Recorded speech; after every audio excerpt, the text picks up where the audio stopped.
அதாவது செந்தில் பாலாஜி தம்பி அசோக் குமாரை இன்னி வரை கைது பண்ண வக்கற்ற துப்பற்ற காவல்துறை. ஏன்னா 1.5 வருஷம் ஆச்சு. ஏன் கைது பண்ணலை? இல்லை அதிகார வர்க்கமே ஒழிச்சு வச்சிருக்கா? தெரியல. அதே மாதிரி மாண்புமிகு பிரதமரை கண்டந்துண்டமாக வெட்டுவேன்னு சொன்ன தாமோ அன்பரசனை இன்னும் கைது பண்ணாமல் மந்திரி சபையிலையும் வச்சிருக்கார் ஒரு முதலமைச்சர். ஒரு முறைகேடான அரசாங்கம் இது. ஆனால் நீங்கள் பார்த்தீங்கன்னா மீசையை முறுக்கிக்கிட்டு நாள் பூரா தேடுன்னு தேடி பாவம் ஒரு பெண்மணி கஸ்தூரியை கைது பண்ணிட்டாங்களாம். பெரிய பகாதூரி பராக்கிரமம் காட்டியிருக்கு தமிழ்நாடு போலீஸு. ஆனால் எனக்கு நீதித்துறைக்கிட்ட ஒரு வேண்டுகோள் இருக்குது. அவங்களுக்கு பாதுகாப்புக்கு நீதித்துறை என்ஷூர் பண்ணணும். காரணம், ஜுடிஷியல் கஸ்டடியில் இருக்கும் பொழுது தான் சவுக்கு சங்கர் கை உடைக்கப்பட்டது. அதனால் தமிழக காவல்துறை, தமிழக அரசாங்கம் எவ்வளவு மோசமாக போனாலும் நடந்துக்கும். ஒரு பெண்மணியை கைது பண்ணியிருக்கீங்க, அது I leave it to court. ஆனால் இந்த அரசாங்கம், இந்த காவல்துறை நேர்மையாக நாகரிகமாக நடக்காது அப்படிங்கிறது சவுக்கு சங்கர் வழக்கில் நிரூபிக்கப்பட்டது. ஏன்னா when he was in judicial custody அவர் கையை உடைச்சிருக்காங்க. அதனால் ஒரு பெண்மணிக்கு தக்க பாதுகாப்பு வேணும். அதனால் நீதித்துறை தான் இதை என்ஷூர் பண்ணணும்னு கேட்டுக்கிறேன்னா, இது நான் சொல்கிறதுக்கு இது இருக்குது, நீங்கள் என்ன வேணால் கேட்கலாம். இப்போது அன்புமணி ராமதாஸ் பேசும்போது சொல்லியிருக்காரு, கூட்டணி 2027 அமையக்கூடிய கூட்டணி ஆட்சி நாங்கள் இடம்பெற்றோம்னு சொல்லியிருக்காரு. அப்போ எல்லாருமே கூட்டணியை மையப்படுத்தி போகிறாங்களா? சரி, என்டிஏங்கிறது கூட்டணி தானே. மத்தியிலையும் கூட்டணி அரசாங்கம் தான் இருக்குது. அப்போ என்டிஏ கூட்டணி அரசாங்கம் அமைக்கும். நாங்கள் ஏற்கனவே சொல்லியிருக்கோம். அதுக்கப்புறம் வேறு யார் போட்டிக்கு இருக்காங்க? இப்போ நடிகர் விஜயும் சொல்லியிருக்காரு சார், எடப்பாடி பழனிசாமியும் எல்லாரும் சொல்கிறாங்க. இப்போ அவங்கெல்லாம் சொல்கிறதுலேருந்தே ஒன்று, நாம் ஏற்கனவே கூட்டணிக்கு தலைமை ஏற்று பாராளுமன்றத்தில் நாம் மக்களை சந்தித்திருக்கோம். இதுவரைக்கும் திராவிட கட்சிகள் கூட்டணியில் அவர்களுடைய கூட்டணி கட்சிக்கு இடம் தந்தது கிடையாது. ஏனென்றால் 1967 ஒரு தேர்தலில் கூட திராவிட முன்னேற்ற கழகம் கூட்டணி இல்லாமல் மக்களை சந்தித்ததே கிடையாது. 2006 வெறும் 96 எம்எல்ஏக்களோட திமுக ஆட்சிக்கு வந்தது, மைனாரிட்டி கவர்மெண்ட்டு. அப்போது அவங்க மந்திரி சபையில் யாரையும் சேர்த்துக்கிறதுக்கு அந்த பெரிய அண்ணன் மனப்பான்மை, பிக் பிரதர் ஆட்டிடியூடு எப்போவுமே டிஎம்கே கொண்டு திருமாவளவனோட கூட்டணி வச்சு போட்டியிடுவாங்க, மக்கள்கிட்ட ஓட்டு கேட்பாங்க. ஆனால் அவர் மந்திரி சபையில் இடம் வேணுன்னா வெளியில் உட்காருண்டுவாங்க. இதுதான் திராவிட முன்னேற்ற கழகத்தோட ஒரு மனோபாவம். அதனால் இப்போ ஒத்தொத்தராக கூட்டணி பற்றி பேசுகிறாங்க. ஆனால் நாங்கள் 98 கூட கூட்டணி சர்க்கார் தான் வச்சுருந்தோம். அதனால் என்டிஏ கூட்டணி சர்க்கார் அமைக்கும்னு சொன்னால் அது இயல்பானது. மற்றவர்கள் யார் சொன்னாலும் அது அவுட் ஆஃப் கம்பல்ஷன். அதாவது இப்போ அண்ணாமலை திரும்ப வந்தாலுமே பெரிய மாற்றம் இருக்காதுன்னு சொல்லி, அண்ணாமலை திரும்ப வந்தாலுமே தமிழகத்தில் பாஜக பெரிய மாற்றம் இருக்காது, ஏற்கனவே மாற்றம் எல்லாரும் வந்தாலும் மாற்றம் இருக்காதுன்னு சொல்லி ரகுபதி சொல்றாரு. சார், நான் என்ன சொல்கிறேன், யார் அவர்? சட்ட அமைச்சரா? அவருக்கு கொஞ்சம் சட்டம் பற்றிய நாலேஜ் தான் இல்லைன்னு நினச்சி இப்போ அரசியல் பற்றிய நாலேஜும் இல்லை போல. அதாவது நான் நண்பர் ரகுபதி அவர்களுக்கு கொஞ்சம் சட்ட ஞானம் கம்மின்னு நினச்சேன். இப்போ அரசியல் ஞானமும் கம்மியாக இருக்குது அப்படின்னு தெரியுது. ஏனென்றால் பாரதிய ஜனதா கட்சி இந்த குண்டு சட்டியில் குதிரை ஓட்டுற கட்சி இல்லை. நாடு முழுவதும் பெரும்பான்மை மாநிலங்களில் பிஜேபி மாத்திரமே ஆட்சியில் இருக்குது. பல மாநிலங்களில் கூட்டணிகளோடு ஆட்சியில் இருக்குது. இப்போ உதாரணமாக திரிபுரா முதல் தேர்தலில் எங்களுக்கு 1% ஓட்டு ஒரு எம்எல்ஏ கூட இல்லை. ஆனால் 5 ஆண்டில் அடுத்த தேர்தல் நடக்கும் பொழுது 40% ஓட்டு 46 எம்எல்ஏக்கள், அதாவது 60. ஆக பல மாநிலங்கள், நார்த் ஈஸ்டில் பல மாநிலங்களில் அமைப்பே இல்லாமல் இருந்தது. மக்களுடைய ஆதரவு பெருக்கத்தினால் ஆட்சிக்கே வந்தோம். அந்த மாதிரி இன்றைக்கி நாம் உறுப்பினர் சேர்க்கிறதுக்கு நான் காரைக்குடியில் வீடு வீடாக போனேன். என்னோடய பூத்தில், நான் ஓட்டு போடுற பூத்தில் இந்த உறுப்பினர் சேர்க்கணுன்னு. நீங்கள் பார்த்தீங்கன்னா நான் வந்து சொல்கிறது பூரா எல்லாத்துக்கும் என்கிட்ட ரெக்கார்டே வச்சுருக்கேன். அனாவசியமாக அளந்து விடுறதா, அது யார் நம்ம அல்லோலியா பாபு சொல்வார்ல மேயரை, அச்சு விடு அப்படின்னு, அந்த மாதிரியெல்லாம் இல்லை. வந்து நான் 425 வாக்காளர்களை சந்தித்தேன். 120 பேர் உறுப்பினராக சேர்ந்துருக்காங்க. ஆக மக்கள் இன்னைக்கு 40% பிஜேபியில் உறுப்பினர் சேர்றதுக்கே தயாராகி கொண்டிருக்கிறார்கள்.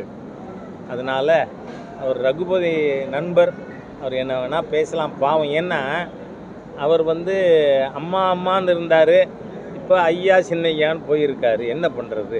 என்ன ஒரு நிலையான அரசியல் இது அவருக்கு கிடையாது. அங்கே முதல் இருந்தார், அதுவும் தெரியும்.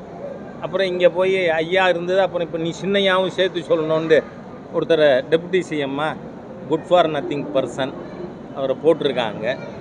ஏன்னா நம்ம இப்போ பார்த்தோம், ஒரு அரசு மருத்துவமனையில் அரசு டாக்டருக்கு பாதுகாப்பு இல்லை. நீங்கள் ஆஸ்பத்திரியில் டாக்டர் கத்தி வச்சுக்கலாம், பேஷண்ட்டு கத்தி எடுத்துகிட்டு போகலாமா? அது இந்த திராவிடியன் ஸ்டாக் அரசாங்கத்தில் இன்எஃபிஷியன்ட் இன்காம்பிட்டன்ட் ஸ்டாலின் கவர்மெண்ட்டில் நடக்குது. இப்போ வந்து அவர் நம்ம ஸ்போர்ட்ஸ் மினிஸ்டரில் இந்த மருத்துவத்துறைக்கு மந்திரியாக இருக்கிற ஸ்போர்ட்ஸ்மேன் மினிஸ்டர் சத்தத்தையே காணும். அட்லீஸ்ட் நீங்கள் ஜாகிங் போயாவது ஃபோட்டோ போடுவீங்க, இப்போ அதுவும் காணுமேன்னு கேட்குறேன் நான். Whole system has collapsed. நீங்கள் பாருங்கள், இந்த அரசாங்கம் எல்லா துறையிலும் தோற்று போன, வீட்டுக்கு அனுப்பப்பட வேண்டிய அரசாங்கம். அரசு பள்ளிகளில் 10,500 ஆசிரியர்கள் போலிகள், ஆரம்ப பள்ளி ஆசிரியர். அதற்கு பிறகு உயர்கல்வித்துறை எடுத்துக்குவோம், 294 பொறியியல் கல்லூரிகளில் 980 பேராசிரியர்கள், ஒன்றுக்கு மேற்பட்ட கல்லூரிகள் பேராசிரியராக இருக்கும், ஃபுல் டைம் லெக்சரர்ஸ். சரி, அரசு பஸ்ஸில் ஏறி உட்காந்தா என்ன ஆகுது? நம்ம முன்னாடி டிரைவருக்கு முன்னாடி இருக்கிற கதவை பார்த்துட்டே இருக்கணும், எங்கேயாவது டயர் கழண்டு ஓடுமா அப்படின்னு. ஆக இந்த அரசாங்கத்தில் ஒரு டிபார்ட்மெண்ட் கூட திறமையாக செயல்படலை. காரணம் என்ன? எல்லா மந்திரிகளுக்கும் குறிக்கோள் என்னவா இருக்குது? சின்ன எசமானுக்கு கும்பிடு போட்டு அவருக்கு நல்லவனாக நடந்துக்குவோங்கிற ஆட்டிடியூட் வந்திருக்கு. அதனால் no one minister is attending to is job.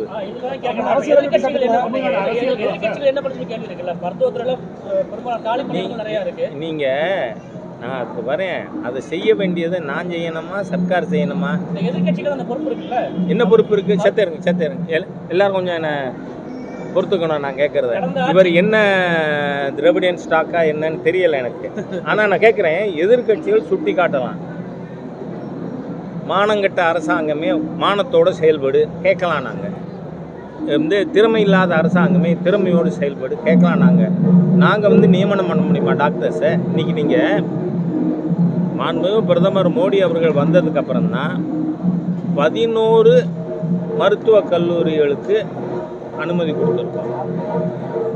நீங்கள் 10,000 புதிய வேக்கன்சி மாணவர்களுக்கு இடம், இதெல்லாம் ஆரம்பத்திலேருந்தே கொண்டு வந்து நீங்கள் திறமையாக செயல்படுத்தியிருக்க வேண்டியது இந்த Dravidian stock inefficient incompetent Stalin கவர்மெண்ட்டா, இல்லை நீங்கள் வேணும்னா உங்கள் எசமாங்கனால உதயநிதி ஸ்டாலின் கவர்மெண்ட்டுன்னு சேர்த்துக்குங்க, எனக்கு ஆட்சேபனை இல்லை. அதனால் நான் கேட்குறேன், எதிர்கட்சிகள் we can only demand, but செயல்பட வேண்டியது யார்? ஆளுங்கட்சி. மக்கள் காரி துப்புறாங்க இந்த சர்க்கார் மீது. அவ்வளோ தூரம் நாஞ்சில் சம்பத் மாதிரியே நான் தொடச்சுட்டே போவேன்னு போனால் நான் என்ன பண்ணேன்? I can only point out. Okay, bus. அடுத்து அரசியல் வந்து ஏற்கனவே வந்து திமுக பிஜேபிங்கிற நிலைமை மாறி அப்போ வந்து அதிமுக அப்படி யார் சொன்னது? குற்றச்சாட்டு வச்சுட்டே இருக்காங்க. நீங்கள் பாருங்களேன், பரஸ்பரம் குற்றச்சாட்டு இருக்குன்னு நீங்கள் சொல்கிறதுலேருந்தே எனக்கு என்ன புரியுது, 2 பேரும் தப்பு பண்ணியிருக்காங்கன்னு நீங்கள் சொல்கிறீங்கன்னு. என்ன இன்றைக்குமே சொல்கிறேன்னா, பிஜேபிக்கு காம்படிட்டர்ஸ் தமிழ்நாடு அரசியலில் வேறு யாரும் இல்லை. காரணம் என்ன? இப்போ விஜய் புதுசாக கட்சி ஆரம்பிச்சிருக்கார். கட்சி ஆரம்பிச்சிட்டு அவர் என்ன பண்ணி கொண்டு இருக்கார்? திராவிட முன்னேற்ற கழகம் எப்படி கிளிப்பிள்ளை போல் இத்தனை ஆண்டுகளாக சொல்லி கொண்டு இருந்ததோ அதையே திருப்பி சொல்கிறார். What is your alternative programme? இல்லை. சரி, எடப்பாடியார் கேட்டிங்கன்னா இப்போ ஒன்றா கூட எடுத்துக்குவோம். நீட்டு கொண்டு வந்தது யார்? காந்தி செல்வன். அவர் தான் ஹீ பைலட்டட் தி பில். டிஎம்கே 2013 திமுக காங்கிரஸ் கூட்டணி அரசு சென்டரில் இருக்கும் பொழுது ஃபஸ்ட்டு நீட் எக்ஸாம் கொண்டு வந்தாங்க. இப்போயும் நீட்டு அமலில் இருக்கிறது மோடிஜியாலையா, பிஜேபியாலையா? இல்லை, சுப்ரீம் கோர்ட் தீர்ப்பின் காரணமாக. அதில் நான் அதுதான் சிதம்பரத்திட்டே சொன்னேன், உங்களுக்கு சட்டம் தெரியலன்னா உங்களுடைய மனைவி திருமதி நளினி சிதம்பரம் அவர்கள் காலடியில் உட்காந்து கொஞ்சம் சிக்ஷை எடுத்துக்குங்க அப்படின்னு நான் சொல்லியிருந்தேன். காரணம், சுப்ரீம் கோர்ட்டு வெர்டிக்டின் மூலமாக ஒரு சட்டம் அமலில் இருக்குன்னா அதுக்கு என்ன கோர்ஸு? ப்ரிஃபரிங் ஏ ரிவ்யூ பெட்டிஷன். அந்த அடிப்படை அறிவு கூட மிஸ்டர் சிதம்பரத்துக்கு இல்லையா?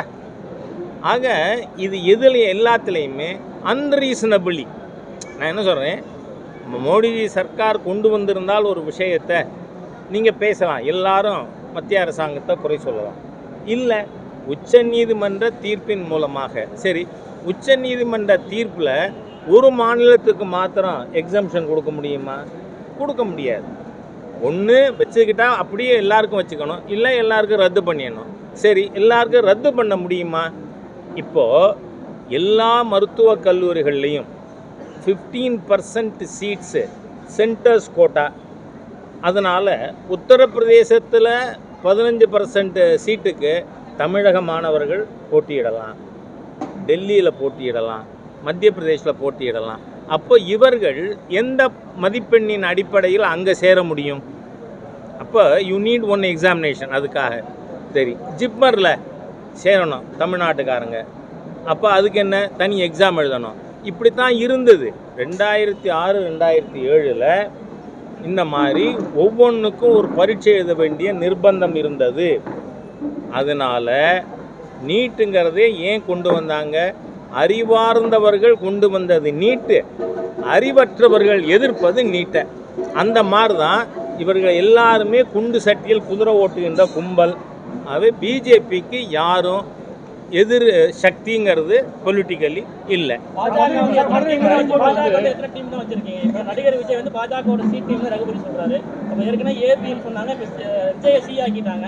அப்போ எத்தனை டீம் தான் நீங்கள் வச்சிருக்கீங்க? இதெல்லாம் சொல்கிற அறிவொளிகள்கிட்ட தானே நீங்கள் கேட்கணும், எங்கிட்ட கேட்கலாமா? ஏன்னா எங்கிட்ட நீங்கள் எப்போ கேட்கலாம்? நான் வந்து சீமான் எங்களோட பி டீம், விஜய் எங்களோட சி டீம் அப்படின்னு எப்போயாவது சொல்லியிருந்தேன்னா நீங்கள் என்ன பண்ணலாம்? எவ்வளோ டீம் வச்சுருக்கீங்கன்னு. ஏங்க அவரவர் ரோடு சைடில் உளறிண்டே இருந்தாருன்னா அதுக்கு நான் பொறுப்பா? நீங்கள் எங்கிட்ட கேள்வி கேட்கலாமா?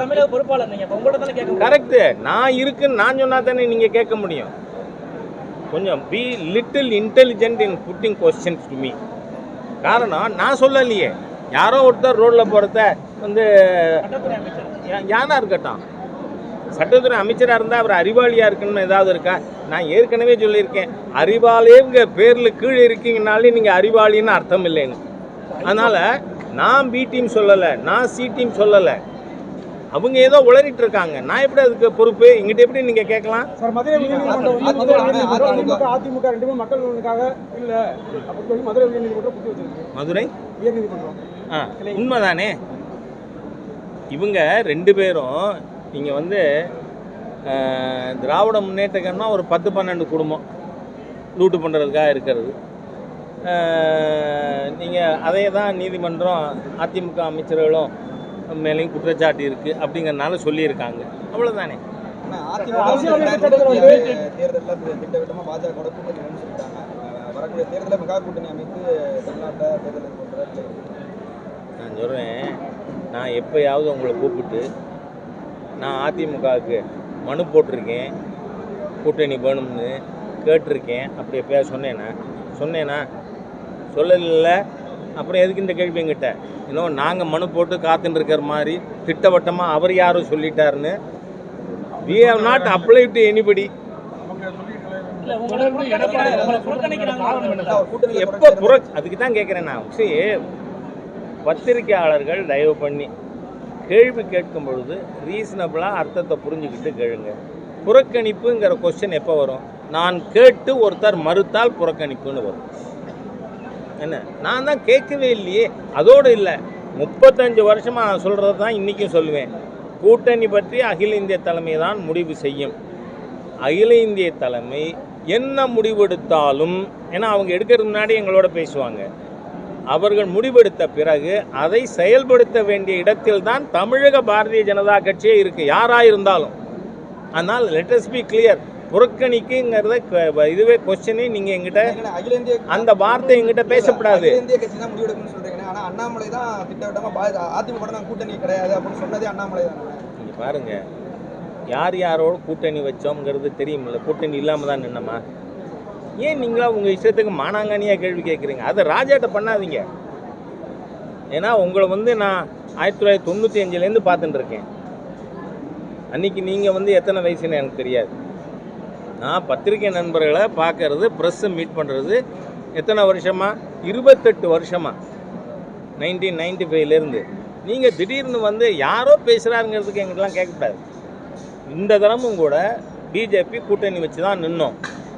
அந்த கூட்டணிக்குள் யார் சேர்க்கணுமா இல்லை சேர்க்க வேண்டாமா அந்த முடிவு பண்ணுறதும் என்ன அதிகாரம் இல்லை. ஆல் இண்டியா எதிர்கட்சி தலைவர், நீங்கள் தமிழக கட்சியோட பொறுப்பாளர், அப்போ உங்கள்கிட்ட தான் கேள்வி முன் வைக்க முடியும். நான் தான் சொல்லிட்டேனே, நான் பதிலே பேச மாட்டேன் இதில். ஏன்னா அது என்ன அதிகாரம் இல்லை. என்ன அதிகாரம் என்ன? ஆல் இண்டியா பண்ண முடிவை செயல்படுத்துறது என் அதிகாரம். அதனால் அரசியலமைப்பு சட்டத்தை புத்தகத்தை பிரதமர் மோடி படிக்கவே இல்லை அப்படின்னு சொல்லி ராகுல் காந்தி சொல்லியிருக்காரு. ராகுல் காந்தி அடிப்படையாகவே படிக்கலையே சார். ராகுல் காந்தி இஸ் a பொலிட்டிக்கல் இல்லிட்டரேட். நான் கேட்குறேன், அரசியல் சட்டத்தை காலில் போட்டு மிதித்து எதிர்க்கட்சி தலைவர்களை சிறையில் போட்டு மாநிலங்களை முடக்கி 75லேருந்து 77 வரை இந்திரா காந்தியினுடைய சர்வாதிகார ஆட்சி இந்தியாவில் நடந்த பொழுது பித்தி குண்டு விளையாண்டிருந்தவர் தானே ராகுல். அவர் வயசு தானே. கோலி குண்டு விளையாடின நபர். உங்கள் பாட்டி அரசியல் சட்டத்தை நாசப்படுத்தினார். எங்கே போயிருந்தீங்க? அதுக்கு முதல் அப்பாலஜைஸ் பண்ணுங்கிறேன்னா. அரசியல் சட்டம் ராகுலுக்கு தெரியுமா? ஒன்றும் இல்லை. பார்லிமெண்ட்டிலேயே திரு அனுராக் தாக்கூர் அவர்கள் நீங்கள் கையில் வச்சுருக்க புஸ்தகத்தில் எத்தனை பக்கம் இருக்குன்னு கேட்டது அவருக்கு தெரியல. அப்படின்னா படிக்கலை, சும்மா புஸ்தகத்தை வச்சுட்டு ஊரை ஏமாத்துற வேலை. அதனால் ராகுல் காந்தி கொஞ்சம் அடக்கமாக பேசட்டும். 23ஆம் தேதி யூ ஆர் நோவேருங்கிறது மக்கள் தீர்ப்பு மூலமாக சொல்லுவாங்க. தமிழகத்தில் அண்ணாமலை திருப்பி வராது. அதுக்கப்புறம் தமிழகத்தில் அரசியல் மாற்றம் ஏங்க, இப்போ அவர் என்ன பார்ட்டியிலேருந்து ரிசைன் பண்ணிட்டு இப்போ புதுசாக சேர போகிறாரா? என்னங்க ரிட்டர்ன் ஆறாரு இதுக்கு போகிறாருன்னு? அவர் இடையில படிக்கிறதுக்கு வெளிநாட்டு போயிருக்கார். புரியுறதா? அதனால் பாரதிய ஜனதா கட்சி it is a continuing process பிஜேபியில். அதனால் சும்மாவெல்லாம் புது நேரேட்டிவ் இது பண்ணணும்லாம் யாரும் தயவு பண்ணி நினைக்க வேண்டாம். பஸ் சார், ராஜபாளையத்தில் காவலர்கள் வழக்கு விசாரணை பண்ணும்போது அவங்க லத்தியே பிடிச்சி ஒரு 6 ரவுடிகள் அவங்களை தாக்கியிருக்காங்க. எப்படி தமிழ்நாடு எந்த லெவலில் போய்கிட்டு இருக்கு? எதை நோக்கி போய்கிட்டு இருக்கு? அதான் சொல்கிறேன். என்னன்னா, தமிழகத்தில் there is no ஆர்டர். ஒரு ஆஸ்பத்திரியில் டாக்டர் பாதுகாப்பாக இல்லை, காவல்துறை அதிகாரிகள் வெளியில் பாதுகாப்பாக இல்லை. அதனால் அந்த அளவுக்கு ஒரு lawlessness mister MK Stalin and Udhayanidhi ஸ்டாலினுடைய லீடர்ஷிப்பில் இருக்குது. தேங்க்யூ. 200 இலக்கு அப்படிங்கிற மாதிரி போயிட்டு இருக்காங்களே, அது எப்படி நம்ம சாத்தியமாகுமா? சரிங்க, பாருங்கள், அனாவசியமாக யாருக்கு வேணாலும் கனவு காண உரிமை இருக்கா இல்லையா? அதை நான் தடுக்க முடியுமா? ஏன்னா இந்த தமிழ்நாட்டில் தான் திராவிட முன்னேற்ற கழகம் ஒரே ஒரு சீட்டு ஜெயிச்சுது. யார்? கருணாநிதி அவர்கள் மட்டும். உள்ளே போக பயந்து கருணாநிதி அந்த ஒரு சீட்டையும் ராஜினாமா பண்ணது தமிழ்நாட்டில் தான் நடந்தது. அதுக்கு முதல் தேர்தலில் திமுக ஆட்சியில் இருந்தது. புரியுறதா? அதனால் அவர்கள் கனவு காணட்டும். டிஎம்கே மே ட்ராப் பிளாங்க் நெக்ஸ்ட் எலெக்ஷனில். அன்றைக்கி நடந்தது இல்லை, நடக்கான்னு சொல்ல முடியாது. கருணாநிதி ஒருத்தர் ஜெயித்தார். ஒருவராக சட்டமன்றத்திற்குள் போக தைரியம் இல்லாமல் அந்த ஒரு சீட்டையும் ராஜினாமா பண்ணிட்டு வீட்டுக்கு போயிட்டார். அதனால் இதுவும் தமிழ்நாட்டில் நடந்திருக்கு. அதனால் திமுகன்னா பெரிய இதுன்னு நினைக்காதீங்க.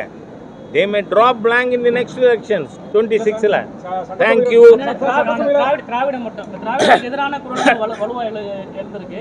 ஒரு காலத்தில் ஆரியத்துக்கு மாற்று திராவிடம்னாங்க, இன்னைக்கு திராவிடத்துக்கு மாற்று தமிழ் தேசியங்கிறாங்க. திராவிடம்னா உண்மையில என்னதான்? திராவிடம் என்பது இடத்தை குறிக்கும்.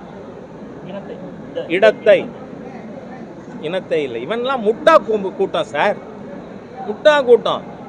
திராவிடம்ங்கிறது என்ன? நான் பல தரம் சொல்லிட்டேன். குஜராத்து கூட பஞ்ச திராவிடத்தின் ஒரு பகுதி. அதுக்கு கவுண்டர் எது? பஞ்சகவுடம். தயவு செஞ்சு நான் என்ன சொல்கிறேன், இந்த கால்டுவெல் புத்தர்கள் சொன்னதை மாத்திரம் கேட்டுட்டு நீங்கள் எங்கிட்ட கேள்வி கேட்காதீங்க. யூ ரீட் மோர். ஏன்னா ஒரு ஜேர்னலிஸ்ட்டுக்கு சொல்லட்டும். நான் அதான் சொன்னேன், முட்டாள் கூட்டம்னு சொல்லிட்டேனே. ஏன்னா பஞ்ச திராவிடம், இதுக்கு கவுண்டர் பஞ்சகவுடம். 56 தேசங்களாக இருந்த பாரத நாட்டில் நிலப்பரப்பின் அடிப்படையில், அதன் தன்மையின் அடிப்படையில் 2 பெரிய பிரிவுகளாக இருந்தது. ஒன்று பஞ்ச திராவிடம், இன்னொன்று பஞ்சகவுடம். சரி, முதல் திராவிடம்ங்கிறது சம்ஸ்கிருத வார்த்தை. எந்த கால்டுவெல் வர்றதுக்கு முன்னாடி உங்களுக்கு திராவிடம் என்பது யார் பேசினா? இப்போ இன்றைக்கும் இந்த தமிழ் தேசியம் பேசுகிறாங்கல்ல, அவங்க ஒரு சில விஷயத்தை சொல்கிறாங்க. திராவிடம்ங்கிறது என்ன இவங்க சொன்னது? தமிழ், மலையாளம், கன்னடம், தெலுங்கு, துளு, இந்த 5 மொழியிலையும் பாட்டுப்பாடி தான் தீகா கூட்டம் நடத்தினாங்க. இந்த மீதி 4 பகுதிகள் அவர்களை திராவிடம் என்று அழைத்து கொள்ள தயாராக இருக்கிறார்களா? யோசிப்போம். Let us analyse. புரியுதா? அதனால் அது மட்டும் இல்லை, இன்னொன்று சொல்லிடுறேன். என்ன, ஆந்திராவில் இருக்கின்ற பிராமணர்கள் திராவிட்ங்கிற பேர் வச்சுக்கிறாங்க. அதான் என்சைக்ளோபீடியா பிரிட்டானிக்காவில் திராவிடியன்ஸுங்கிறது யாருக்கு டைட்டில்னா சவுத் இண்டியன் பிராமின்ஸ்னு.